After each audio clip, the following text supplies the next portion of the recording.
Même aux États-Unis, où pour le coup, les producteurs, c'est pas subventionné et c'est de l'argent privé, le sujet c'est comment vont-ils trouver les scénaristes, les assistants de production, les chargés de projet, etc., prêts à faire des films non woke. Typiquement, il y a quelques années, il y a quelques mois ou quelques années, le CEO de Disney a dit bon, on a été trop loin sur le wokisme, il va falloir qu'on s'arrête et qu'on cherche à divertir et non plus à rééduquer.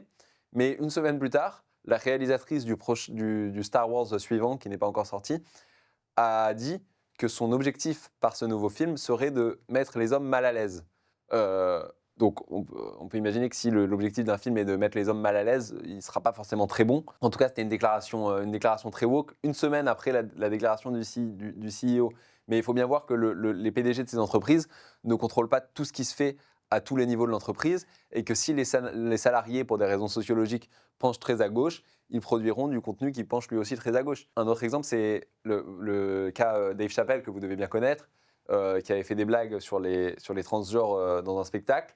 Et donc, il y avait une fronde des employés de Netflix pour que Netflix supprime le spectacle. Et Netflix, la direction a résisté en effet. Donc, on peut voir le verre à moitié plein en disant Netflix a résisté, donc il y a un changement. Mais on peut aussi voir le verre à moitié vide en disant des dizaines et des dizaines de salariés de Netflix étaient prêts à se mettre en grève pour des blagues jugées transphobes, prêts à se faire virer, prêts à... Donc, c'est-à-dire qu'ils adhèrent très profondément à l'idéologie woke. Donc voilà, donc il y a deux façons d'interpréter je pense que les deux interprétations d'ailleurs sont justes. Les directions en général ne sont pas woke, surtout dans le secteur privé parce qu'elles veulent gagner de l'argent, mais les employés, les producteurs, les assistants de production, etc. le sont. Feminist.